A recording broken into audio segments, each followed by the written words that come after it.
السلام علیکم ورحمۃ اللہ وبرکاتہ، نحمده ونصلی علی رسولہ الکریم، اما بعد فاعوذ باللہ من الشیطان الرجیم، بسم اللہ الرحمن الرحیم، رب اشرح لی صدری ویسر لی امری واحلل عقدۃ من لسانی یفقہوا قولی، الحمد للہ الذی احاط بکل شیء علما وجعل لكل شيء قدرا وأسبغ على الخلائق من نعمته سترا احمده سبحانه واشكره واتوب اليه واستغفره۔ ہر قسم کی حمد اللہ کے لیے ہے جس نے علم کے لحاظ سے ہر چیز کا احاطہ کر رکھا ہے اور ہر ایک چیز کی تقدیر مقرر کی ہے اور اپنی مخلوقات پر اپنی نعمتوں کا پردہ ڈالا ہوا ہے۔ میں اللہ سبحانہ تعالیٰ کی حمد کرتی ہوں اور اس کا شکر ادا کرتی ہوں اور اس کی طرف توبہ کرتی ہوں اور اس سے بخشش طلب کرتی ہوں۔ چوتھا پارہ۔ لن تنالوا البر حتى تنفقوا مما تحبون وما تنفقوا من شيء فإن الله به عليم۔ تم نیکی کی حقیقت کو ہرگز نہیں پا سکتے جب تک کہ تم اس میں سے اللہ کی راہ میں خرچ نہ کرو جسے تم پسند کرتے ہو، اور جو چیز بھی تم خرچ کرو گے یقیناً اللہ اسے خوب جاننے والا ہے۔ یعنی خرچ کرنا ہے تو اپنی پسندیدہ چیز کو کرو، نہ کہ گھٹیا اور ردی چیز۔ اس کے بغیر کوئی شخص کامل نیکی کو نہیں پا سکتا، نیکی کی حقیقت کو نہیں پا سکتا۔ اور خرچ کرنے کی چیزوں میں سے جان، مال، اولاد، عزیز و اقارب، جاہ اور عزت، ہر وہ چیز شامل ہے جس کو انسان پوزیس کرتا ہے۔ تھوڑا خرچ کرنا ہو یا زیادہ، سب کچھ اللہ کے علم میں ہے۔ وَإِنَّ اللَّهَ بِهِ عَلِيمٌ، ہم جو کچھ بھی کرتے ہیں وہ سب جانتا ہے، بشرطے کہ انسان اخلاص اور ایمان کے ساتھ خرچ کرے، اللہ سبحانہ تعالیٰ اس کا بدلہ ضرور دے گا۔ اس لیے معمولی چیز کو بھی خرچ کرنے کو آر نہیں سمجھنا چاہیے، لیکن نیکی کا کامل درجہ حاصل کرنے کے لیے ضروری ہے کہ عزیز ترین چیز صرف کی جائے۔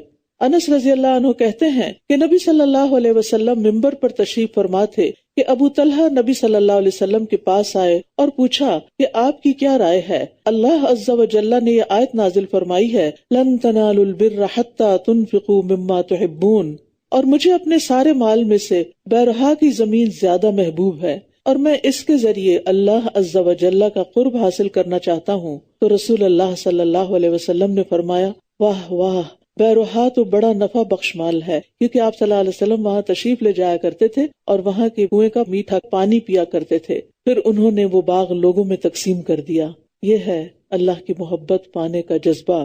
عمر رضی اللہ عنہ کی مثال ہمارے سامنے ہے۔ انہوں نے عرض کیا، اللہ کے رسول، مجھے خیبر میں سے جو حصہ ملا ہے اس سے بڑھ کر نفیس مال مجھے آج تک حاصل نہیں ہوا، میں نے ارادہ کیا ہے کہ اسے صدقہ کر دوں۔ آپ نے فرمایا، اصل اپنے پاس رکھو اور اس کے پھل کو اللہ کے راستے میں تقسیم کر دو۔ چنانچہ عمر رضی اللہ عنہ نے اسے وقف کر دیا۔ یہ ہیں وہ مثالیں جو ہماری تاریخ میں ہمیں ملتی ہیں، لیکن آج ہمارا حال کیا ہو گیا ہے کہ ہم سب کچھ اپنی ذات کے لیے ہی رکھنا چاہتے ہیں، اور اللہ کا دین جس حال میں بھی ہے ہمیں اس کی پرواہ نہیں۔ آج آپ دیکھیں کہ نان مسلمز کے اندر ایسی مثالیں موجود ہیں کہ جس میں وہ اپنی پوری زندگی کا سرمایہ تعلیمی اداروں کے لیے وقف کر جاتے ہیں۔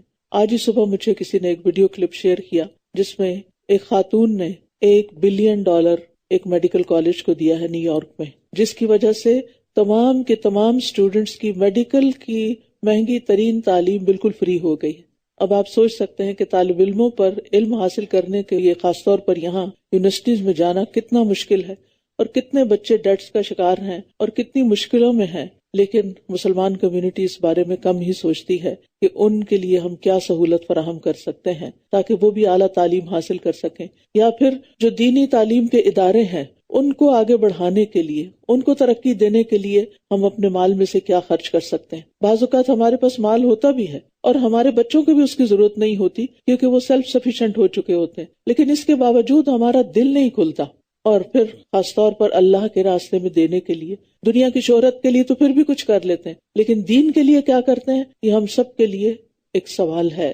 پھر فرمایا، کل الطعام کان حلا لبنی اسرائیل الا ما حرم اسرائیل علی نفسہ۔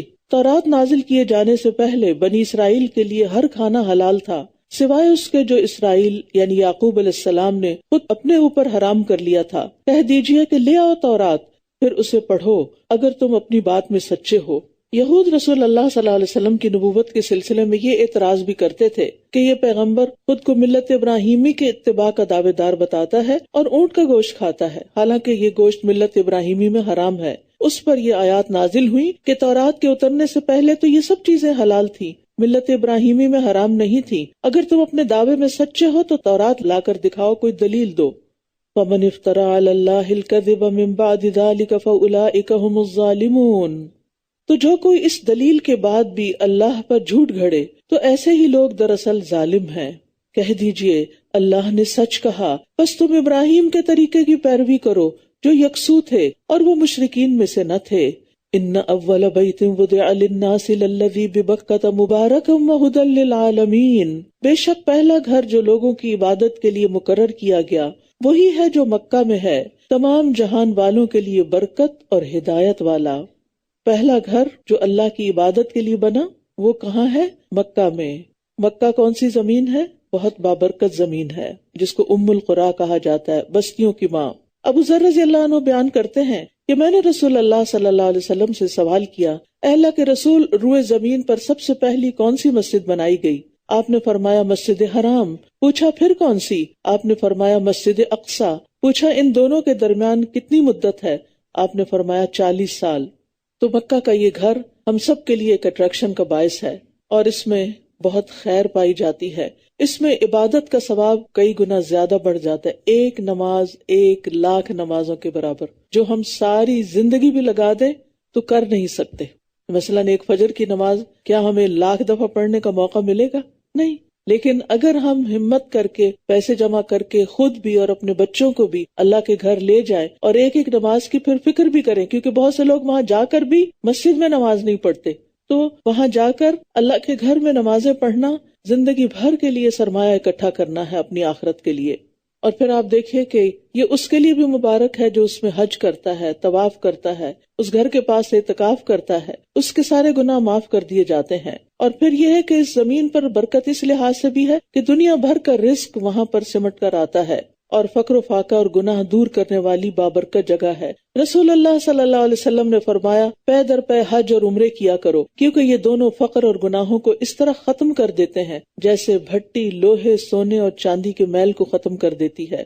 اور جب انسان اللہ کے راستے میں نکلتا ہے حج یا عمرے کے لیے تو آپ نے فرمایا کہ حاجی کا اونٹ کوئی پاؤں نہیں اٹھاتا اور نہ ہاتھ رکھتا ہے مگر اللہ اس کے بدلے اس کے لیے ایک نیکی لکھ دیتا ہے یا اس کی ایک برائی مٹا دیتا ہے یا اس کی وجہ سے ایک درجہ بلند کر دیتا ہے۔ یعنی آپ کا ایک ایک قدم جو اس راستے کی طرف اٹھتا ہے اس پر نکلتے ہی گھر سے گناہ معاف ہونا شروع ہو جاتے ہیں، درجات بلند ہونا شروع ہو جاتے ہیں۔ کسی بھی اور جگہ جانے سے، کوئی اور ہالیڈیز کرنے سے آپ کو یہ ثواب کبھی بھی نہیں مل سکتا، بلکہ ہو سکتا ہے الٹا گناہ کما کے آئیں۔ فیہ آیات بینات مقام ابراہیم، اس میں واضح نشانیاں ہیں جیسے مقام ابراہیم، اور جو کوئی اس میں داخل ہوا امن میں آ گیا، اور اللہ ہی کی خاطر لوگوں پر بیت اللہ کا حج فرض ہے جو اس کی طرف جانے کی استطاعت رکھتے ہوں، اور جو کوئی اس کا انکار کرے تو یقیناً اللہ تمام جہان والوں سے بے نیاز ہے۔ یاد رکھیے ہر عاقل و بالغ مسلمان پر جو کعبہ تک پہنچنے کی استطاعت رکھتا ہے اس پر عمر بھر میں ایک مرتبہ حج فرض ہے، اور جو حج کی فرضیت کا قائل ہو لیکن طاقت رکھنے کے باوجود حج نہ کرے وہ کفران نعمت کا مرتکب ہوتا ہے، اور اگر وہ انکار کر دے کہ یہ فرض ہی نہیں تو پھر وہ تو دین سے ہی نکل جاتا ہے۔ اور استطاعت سے مراد راستے کا پرامن ہونا، جان و مال کے تلف ہونے کا اندیشہ نہ ہونا بھی شامل ہے، اور عورت کے لیے محرم کا ساتھ ہونا بھی ضروری ہے۔ اگر انسان کے پاس مالی استطاعت ہو لیکن جانی استطاعت نہ ہو تو پھر انسان اپنا حج کسی اور سے کروا سکتا ہے، اور اسی طرح اگر کوئی شخص صاحب حیثیت ہو اور حج کیے بغیر فوت ہو جائے تو ایسی صورت میں اس کے مال وراثت میں سے اس کی طرف سے حج کروایا جائے گا۔ تو انسان کو خود اپنی زندگی میں جو ہی اس کے پاس استطاعت ہو حج کرنے میں جلدی کرنی چاہیے۔ نبی صلی اللہ علیہ وسلم نے فرمایا حج فرض ہونے کے بعد اس کی ادائیگی میں جلدی کیا کرو، کیونکہ تم میں سے کسی کو معلوم نہیں کہ بعد میں اسے کیا پیش آنے والا ہے، آئندہ حالات کیسے ہو جائیں۔ فرمایا قل یا اہل الکتاب لم تکفرون بآیات اللہ واللہ شہید علی ما تعملون، کہہ دیجئے اے اہل کتاب تم کیوں اللہ کی آیات کا انکار کرتے ہو، حالانکہ جو کچھ تم کرتے ہو اللہ اس پر خوب گواہ ہے۔ کہہ دیجئے اے اہل کتاب تم اس شخص کو اللہ کے راستے سے کیوں روکتے ہو جو ایمان لے آئے، تم اس راہ میں ٹیڑھا پن تلاش کرتے ہو، حالانکہ تم خود گواہ ہو اور اللہ اس سے ہرگز غافل نہیں جو تم عمل کرتے ہو۔ اے لوگو جو ایمان لائے ہو، اگر تم اہل کتاب کے گروہ کی اطاعت کرو گے تو وہ تمہارے ایمان لانے کے بعد پھر تمہیں کافر بنا دیں گے، یعنی مرتد کر دیں گے۔ اب یہاں آپ دیکھیے کہ مسلمانوں کو ایک نصیحت کی جا رہی ہے کہ تم نے اہل کتاب کے طریقوں کو نہیں اپنانا ورنہ تم گمراہی میں پڑ جاؤ گے، یعنی ان کی بات نہیں سننا ورنہ شبہات اور شکوک میں پڑ کر اپنی راہ سے بھی پھسل جاؤ گے۔ تو اس سے پتہ چلتا ہے کہ انسان کو شک پیدا کرنے والوں کی باتیں نہیں سننی چاہیے۔ بعض لوگ خود مسلمانوں کے اندر ایسے ہیں جو آپ کو قرآن کے بارے میں ڈاؤٹس میں ڈال دیں گے، حدیث کے بارے میں ڈاؤٹس میں ڈال دیں گے، نبی صلی اللہ علیہ وسلم کی زندگی کے بارے میں، دین کے بنیادی ارکان کے بارے میں۔ تو ایسے لوگوں سے دور رہنا چاہیے، کیونکہ انسان کے ساتھ شیطان بھی ہے، اس کا نفس بھی ہے، اور جب وہ شکوک و شبہات والی باتیں سنتا ہے تو بعض اوقات اس کا ذہن بگڑ جاتا ہے اور انسان پھر اسی رستے پہ چل پڑتا ہے۔ وَكَيْفَ تَكْفُرُونَ وَأَنْتُمْ تُتْلَى عَلَيْكُمْ آيَاتُ اللَّهِ، اور تم کیسے کفر کر سکتے ہو حالانکہ تم پر اللہ کی آیات پڑھی جاتی ہیں۔ یعنی ایمان بچانے کے لیے کیا ضروری ہے؟ اللہ سبحانہ وتعالیٰ کی آیات کا پڑھتے رہنا، قرآن سے تعلق، یعنی یہ ذریعہ ہوتا ہے ایمان مضبوط کرنے کا اور کفر سے دور رہنے کا۔ اور تم میں اس کا رسول بھی موجود ہے، یعنی نبی صلی اللہ علیہ وسلم اس دور میں موجود تھے ان کے درمیان، اور جس نے اللہ کے دین کو مضبوط تھام لیا تو یقیناً وہ سیدھی راہ کی طرف ہدایت دے دیا گیا۔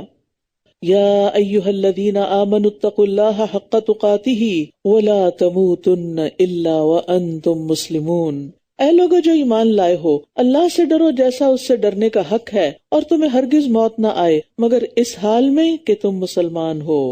حق تقاتہ کا مطلب ہے اس کی اطاعت کی جائے، اس کی نافرمانی نہ کی جائے، اس کا شکر بجا لایا جائے، اس کی ناشکری نہ کی جائے، اس کا ذکر کیا جائے اور اس کو بھلایا نہ جائے۔ تو یہاں ہمیں ہر ایک کو یہ حکم دیا جا رہا ہے کہ ہم اللہ سے ڈرتے رہیں جتنی بھی ہم میں استطاعت ہے، کیونکہ یہ تقوی انسان کو جنت میں داخل کرنے کا سبب ہے۔ رسول اللہ صلی اللہ علیہ وسلم سے پوچھا گیا کہ لوگوں کو اکثر کون سی چیز جنت میں داخل کرتی ہے، تو آپ نے فرمایا اللہ کا تقوی اور اچھا اخلاق، اور پھر وَلَا تَمُوتُنَّ إِلَّا وَأَنْتُمْ مُسْلِمُونَ۔ اس بات کی حرص رکھنی چاہیے، اس بات کی کوشش کرنی چاہیے کہ ہماری موت اسلام کی حالت میں ہو، اللہ کی اطاعت میں ہو، کیونکہ اسلام اطاعت اور فرما برداری کا نام ہے۔ یعنی اس کا مطلب یہ ہے کہ ہم جب فوت ہوں تو ہم اللہ تعالیٰ کی نافرمانی کا کام نہ کر رہے ہوں بلکہ اللہ تعالیٰ کی فرما برداری کر رہے ہوں، کیونکہ موت کا وقت تو کسی کو پتہ نہیں کہ کب آ جائے، اس لیے ہر وقت اللہ کا تقوی اختیار کیے رکھنا چاہیے اور موت کی تیاری رکھنی چاہیے اور گناہوں سے بچتے رہنا چاہیے۔ پھر فرمایا وَاعْتَصِمُوا بِحَبْلِ اللَّهِ جَمِيعًا وَلَا تَفَرَّقُوا، اور تم سب مل کر اللہ کی رسی کو مضبوطی سے تھام لو اور فرقہ فرقہ مت بنو، اور اپنے اوپر اللہ کی اس نعمت کو یاد کرو جب تم آپس میں دشمن تھے تو اس نے تمہارے دلوں میں الفت ڈال دی، پس تم اس کے فضل سے بھائی بھائی بن گئے، اور تم آگ کے گڑھے کے کنارے پر تھے تو اس نے تمہیں اس سے بچا لیا۔ اسی طرح اللہ تمہارے لیے اپنی آیات کو کھول کر بیان کرتا ہے تاکہ تم ہدایت پاؤ۔ یہاں فتنوں سے محفوظ رہنے کے لیے چند اصول بتائے جا رہے ہیں، ان میں سے ایک یہ ہے کہ مومنوں کو اللہ کی رسی کو مضبوط تھامنا چاہیے، اور اللہ کی رسی سے مراد قرآن ہے۔ عبداللہ فرماتے ہیں بے شک اس سیدھے راستے پر آمد و رفت رہتی ہے، یہاں شیاطین آتے ہیں اور بلند آواز سے کہتے ہیں اے اللہ کے بندے اس دوسرے راستے پہ آ جاؤ، بس تم اللہ کی رسی کو مضبوطی سے تھام لو، بے شک اللہ کی رسی قرآن ہے۔ زید بن ارقم کہتے ہیں کہ رسول اللہ صلی اللہ علیہ وسلم نے فرمایا اللہ کی کتاب ہی اللہ کی وہ رسی ہے جو آسمان سے زمین تک لٹکی ہوئی ہے، جو اسے پکڑے گا اس کا بیڑا پار ہو جائے گا، اور جو اس کو چھوڑ دے گا ہلاکت کے گڑھے میں جا گرے گا۔ تو یہاں پر فتنوں سے محفوظ رہنے کے لیے پیچھے بتایا گیا تقوی اختیار کرو، اسلام کی حالت میں موت آئے ہر وقت اطاعت کی حالت میں رہو، اللہ کی رسی کو یعنی قرآن کو مضبوطی سے تھامے رکھو، اور پھر جدا جدا نہ ہو آپس میں، فرقہ واریت نہ کرو، اور اللہ کی نعمت یعنی دلوں میں الفت ڈالنے کو یاد رکھو، اور اس کے بعد دعوت الخیر کا کام کرو، نیکیوں کا حکم دو، برائیوں سے روکو۔ یہ ساری چیزیں انسان کو دین پر ثابت قدم رکھتی ہیں۔ وَلْتَكُن مِّنكُمْ أُمَّةٌ يَدْعُونَ إِلَى الْخَيْرِ، اور تم میں ایک گروہ ایسا ضرور ہونا چاہیے جو لوگوں کو خیر کی طرف بلائے اور نیکی کا حکم دے اور برائی سے روکے، اور یہی لوگ فلاح پانے والے ہیں۔ اللہ کی رسی کو مضبوطی سے پکڑنے کے بعد اختلاف سے بچنے کی صورت کیا ہے کہ انسان لوگوں کو خیر کی طرف بلائے۔ جب وہ اور لوگوں کو نیکی کی طرف بلائے گا تو اس کے اپنے ارد گرد نیک لوگوں کا دائرہ مضبوط ہو جائے گا، جس کی وجہ سے اس کے لیے خود برائیوں کی طرف نکلنا مشکل ہوگا۔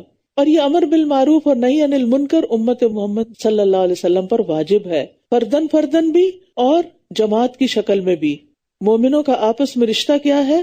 والمؤمنون والمؤمنات بعضهم اولیاء بعض، مومن مرد اور مومن عورتیں ان کے بعض کے دوست ہیں، مددگار ہیں۔ کس کام میں؟ وہ نیکی کا حکم دیتے ہیں اور برائی سے منع کرتے ہیں، یعنی اس کام میں سب کو ایک دوسرے کے ساتھ تعاون کرنا چاہیے، ایک دوسرے کی اسٹرینتھ بننا چاہیے، ایک دوسرے کو پیچھے نہیں کھینچنا چاہیے، ایک دوسرے کے خلاف بات نہیں کرنی چاہیے، تاکہ سب مل کر اللہ کے دین کو آگے بڑھا سکیں۔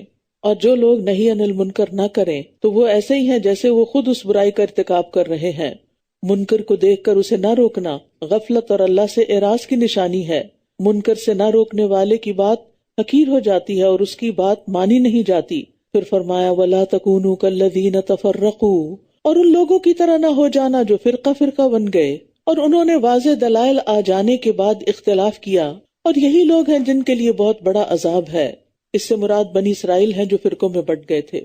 جیسے وہ آتا ہے نا کہ آپ صلی اللہ علیہ وسلم نے فرمایا البتہ میری امت پر بھی وہی کچھ آئے گا جو بنی اسرائیل پر آیا، اور پھر آگے فرمایا کہ اور بے شک بنی اسرائیل 72 فرقوں پہ تقسیم ہوئی اور میری امت 73 فرقوں پہ تقسیم ہو جائے گی، اور ان میں ایک فرقے کے علاوہ باقی سب جہنمی ہوں گے۔ صحابہ نے عرض کیا یا رسول اللہ وہ کون ہے؟ آپ نے فرمایا جس پر میں اور میرے صحابہ ہیں، یعنی جنہوں نے اصل دین کو تھاما وہی نجات پانے والے ہیں۔ اس دن کچھ چہرے روشن ہوں گے اور کچھ چہرے سیاہ، تو جن لوگوں کے چہرے سیاہ ہوں گے ان سے کہا جائے گا کیا تم اپنے ایمان لانے کے بعد کفر میں مبتلا ہو گئے تھے؟ تو عذاب کا مزہ چکھو اس وجہ سے کہ تم کفر کرتے تھے۔ ابن عباس کہتے ہیں کہ جو چہرے روشن اور سفید ہوں گے وہ اہل سنت کے ہوں گے جو آپس میں اتحاد اور اتفاق رکھنے والے لوگ ہیں، اور جو چہرے سیاہ ہوں گے وہ تفرقہ بازی کرنے والوں کے ہوں گے۔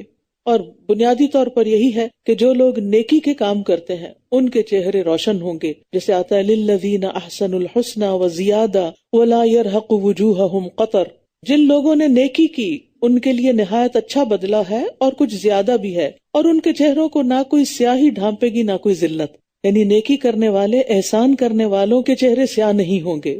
لیکن اس کے برعکس جو لوگ اللہ کے نافرمان ہوں گے ان کے چہرے سیاہ ہوں گے۔ وَوُجُوهٌ يَوْمَئِذٍ عَلَيْهَا غَبَرَةٌ تَرْهَقُهَا قَتَرَةٌ أُولَئِكَ هُمُ الْكَفَرَةُ الْفَجَرَةُ، یعنی جنہوں نے کفر کیا اور جنہوں نے نافرمانیاں کی، فجرہ۔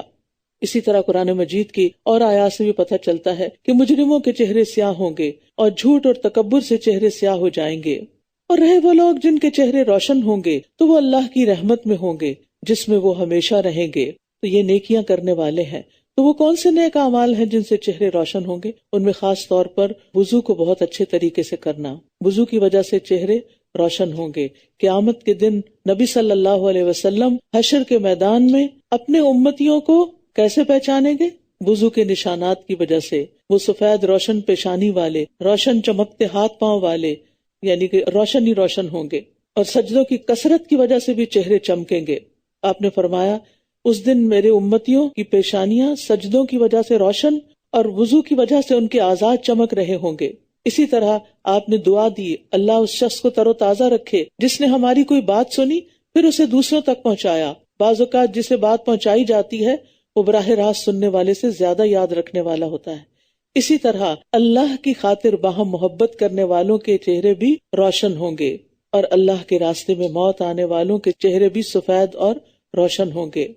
تلک آیات اللہ نتلوها علیک بالحق وما اللہ یرید ظلما للعالمین، یہ اللہ کی آیات ہیں جنہیں ہم آپ پر حق کے ساتھ پڑھ رہے ہیں، اور اللہ جہان والوں کے ساتھ کسی ظلم کا ارادہ نہیں رکھتا۔ وَلِلَّهِ مَا فِي السَّمَاوَاتِ وَمَا فِي الْأَرْضِ وَإِلَى اللَّهِ تُرْجَعُ الْأُمُورُ، اور اللہ ہی کے لیے ہے جو کچھ آسمانوں میں ہے اور جو کچھ زمین میں ہے، اور اللہ ہی کی طرف سب معاملات لوٹائے جاتے ہیں۔ جب بندے کو یہ یقین آ جاتا ہے نا تو پھر اسے اپنی کوئی چیز اپنی نہیں لگتی، کہ اصل مالک تو وہ ہے، میرے پاس تو بس عارضی طور پر ہے، چند دن کے لیے ہے، اس لیے مجھے اس کو اسی طرح استعمال کرنا چاہیے جس طرح میرا رب مجھ سے پسند کرے۔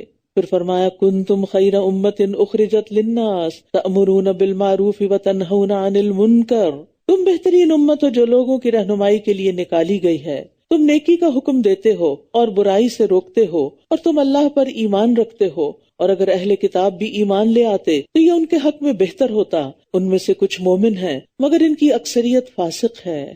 یاد رکھیے بہترین امتی بننے کے لیے اس شرط کو پورا کرنا ہے، یعنی جس شخص کو یہ بات پسند ہو کہ وہ بہترین امتی بنے تو اسے پھر یہ کام کرنا ہوگا۔ کیا کام؟ امر بالمعروف اور نہی عن المنکر، نیکی کا حکم دینا اور برائی سے روکنا اور اللہ پر ایمان رکھنا۔ یہ کام اہل کتاب کو بھی سونپا گیا تھا لیکن انہوں نے نہیں کیا۔ فرمایا منہم المؤمنون واکثرهم الفاسقون، ان میں سے کچھ تو ماننے والے ہیں لیکن اکثریت نافرمان ہے۔ آج آپ دیکھیے امت محمد صلی اللہ علیہ وسلم میں یہ کام کتنے لوگ کر رہے ہیں کہ دوسروں کو خیر کی طرف بلائیں، نیکی کا حکم دیں اور برائیوں سے روکیں۔ وہ تمہیں ہرگز نقصان نہیں دے سکتے سوائے کچھ اذیت دینے کے، اور اگر وہ تم سے لڑیں تو تم سے پیٹ پھیر جائیں گے، پھر وہ مدد نہ کیے جائیں گے، یعنی تمہارے دشمن تمہیں معمولی تکلیف کے سوا زیادہ نقصان نہیں پہنچا سکتے۔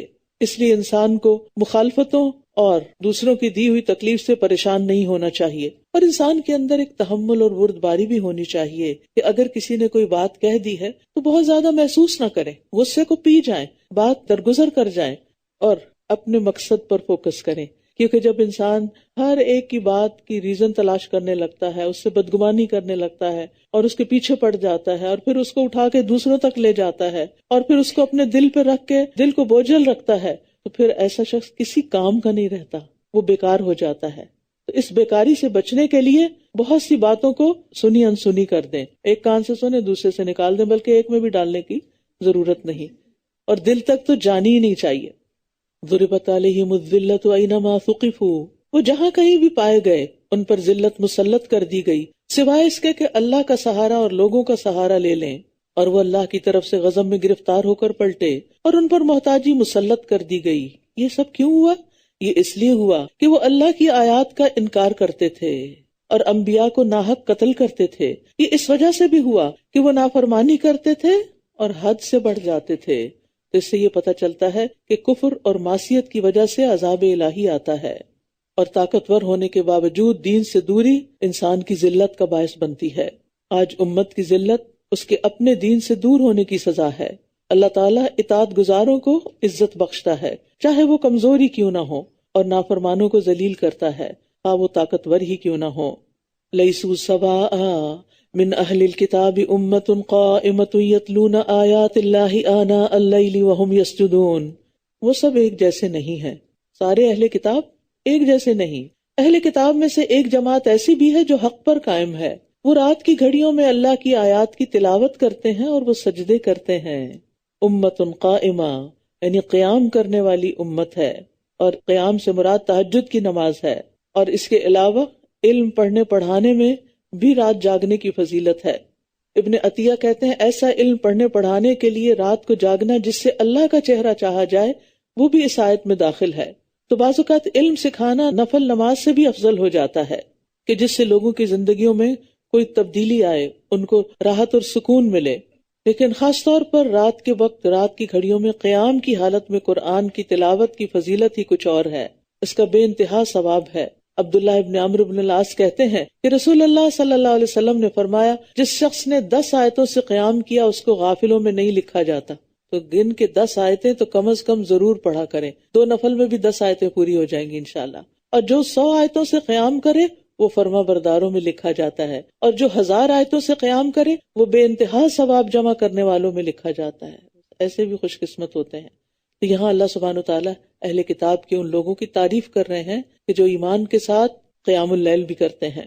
اور کیا کرتے ہیں؟ یؤمنون باللہ والیوم الآخر، وہ اللہ اور یوم آخرت پر ایمان رکھتے ہیں، اور وہ نیکی کا حکم دیتے ہیں اور برائی سے روکتے ہیں، اور بھلائی کے کاموں میں ایک دوسرے سے سبقت کرتے ہیں، اور یہی لوگ صالحین میں سے ہیں۔ نیکی کے کاموں میں جلدی کرتے ہیں، جی ہاں، اس ڈر سے کہ کہیں موت نہ آ جائے، کہیں زندگی ختم نہ ہو جائے، اس لیے وہ نیکی کے کاموں میں سستی نہیں کرتے، اور ہم بھی جب نیکی کا ارادہ کر لیں تو اس کو کر گزریں، اور اگر انسان نہیں کرتا تو پھر شیطان بیچ میں آ جاتا ہے اور وہ اس کو بھلوانے کی کوشش کرتا ہے، غفلت میں مبتلا کرتا ہے، حتیٰ کہ انسان اچھا بھلا کرنے ہی والا تھا کہ بالکل اس کو چھوڑ دیتا ہے۔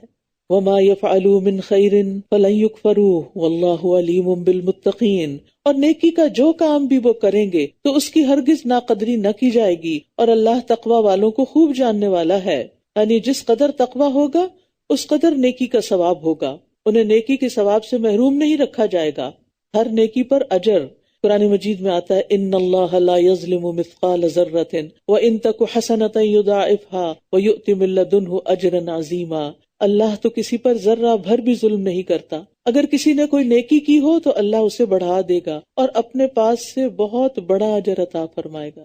ایک ذرے کے برابر بھی نیکی اجر عظیم میں تبدیل ہو جاتی ہے اگر خالص اللہ کی رضا کے لیے کی جائے۔ یہ ہے اللہ سبحانہ وتعالیٰ کا فضل اور کرم اور اس کی رحمت، اور ایک ایک نیکی 700 گنا اور اس سے بھی زیادہ اجر و ثواب پاتی ہے۔ تو یہاں پر آپ دیکھیے کہ یہ 2-3 آیتیں مسلسل اہل کتاب کے نیک لوگوں کی تعریف میں ہیں، اور یہ اللہ تعالیٰ کا عدل و انصاف ہے کہ باوجود اس کے کہ اہل کتاب پر، بنی اسرائیل پر بہت زیادہ تنقید بھی ہے، لیکن ان میں سے جو اچھے لوگ ہیں ان کی تعریف بھی ہے۔ وہ نبی صلی اللہ علیہ وسلم پر ایمان لے آئے، انہوں نے قرآن کو پکڑ لیا، انہوں نے اپنی زندگیوں کو بدل لیا، انہوں نے وہ سب کام شروع کر دیے کہ جو قرآن کہتا ہے۔ تو ایسے لوگوں کے لیے دگنا اجر ہے کہ جو اپنے پیغمبر پر بھی ایمان لائیں اور پھر محمد صلی اللہ علیہ وسلم پر ایمان لا کر وہ سب کچھ کریں جو آپ نے بتایا۔ پھر فرمایا یقیناً وہ لوگ جنہوں نے کفر کیا، یعنی جو نہیں مانتے، پھر ان کا انجام کیا ہوگا؟ ان کے مال اور ان کی اولاد انہیں اللہ سے بچانے میں ہرگز کچھ بھی کام نہ آئیں گے، اور یہی لوگ آگ کے ساتھی ہیں، وہ اس میں ہمیشہ رہنے والے ہیں۔ عام طور پر مصیبت کے وقت کون کام آتا ہے؟ اولاد، مال، لیکن ان لوگوں کو نہ مال کام آئے گا، نہ اولاد کام آئے گی، سب ساتھ چھوڑ جائیں گے۔ بس یہ دنیا کی زندگی کی چند دن کی رونقیں ہیں ان کے لیے، اس کے بعد ہمیشہ کے لیے جدائیاں۔ اس دنیا کی زندگی میں جو کچھ وہ خرچ کرتے ہیں، اس کی مثال اس ہوا کی طرح ہے جس میں سخت سردی ہو، جو ایسے لوگوں کی کھیتی کو جا پہنچے جنہوں نے اپنی جانوں پر ظلم کیا ہے، پھر اس کھیتی کو برباد کر کے رکھ دے، اور اللہ نے ان پر ظلم نہیں کیا لیکن وہ خود اپنی جانوں پر ظلم کرتے ہیں۔ تو عمل کوئی بھی کرے، اس کی قبولیت کے لیے یہاں کھیتی کی مثال دی گئی ہے، یعنی مومن اور متقی کے نیک اعمال کا انجام بتا کر کہ ان کی ادنا سے ادنا نیکی بھی ضائع نہیں ہوگی، اس کا پورا پورا بدلہ ملے گا۔ پھر اس کے بعد کفر کرنے والوں کی نیکیوں کی مثال کہ جو صدقہ اور خیرات اور رفاہی کاموں میں بہت کچھ خرچ کرتے ہیں، لیکن اس کے ساتھ ساتھ ایمان نہیں، وہ دراصل اپنی جانوں پر ظلم ہی کر رہے ہیں، کیونکہ ایک وقت آئے گا کہ ان کی یہ ساری نیکیاں ختم ہو جائیں گی، کیونکہ ان کا یہ مال ان کے لیے باعث حسرت بن جائے گا، ان کے لیے فائدہ مند ثابت نہ ہوگی۔ یاد رکھیے، ایمان کے بغیر کوئی بھی نیک عمل کسی کا بھی قبول نہیں، اور اسی طرح اگر کوئی ایمان کا دعویٰ کرتا ہے لیکن اس کے اندر اخلاص نہیں، اللہ کے لیے نیکی نہیں کر رہا، اس کا بھی یہی انجام ہے۔ تو اس لیے ہمیں ڈرنا چاہیے۔ بعض اوقات ہم آیتوں کو اس طرح لیتے ہیں، یہ تو اہل کتاب کے بارے میں، یہ تو کفار کے بارے میں، یہ مشرکین کے بارے میں، اور ہم تو سچے پکے مومن، لیکن جب ہم کوئی نیکی کا کام کرنے لگتے ہیں تو اس میں اللہ کو خوش کرنے کی بجائے لوگوں سے تعریف چاہنے لگتے ہیں، لوگوں سے اکنالجمنٹ چاہتے ہیں۔ تو اس سے پرہیز کرنے کی ضرورت ہے۔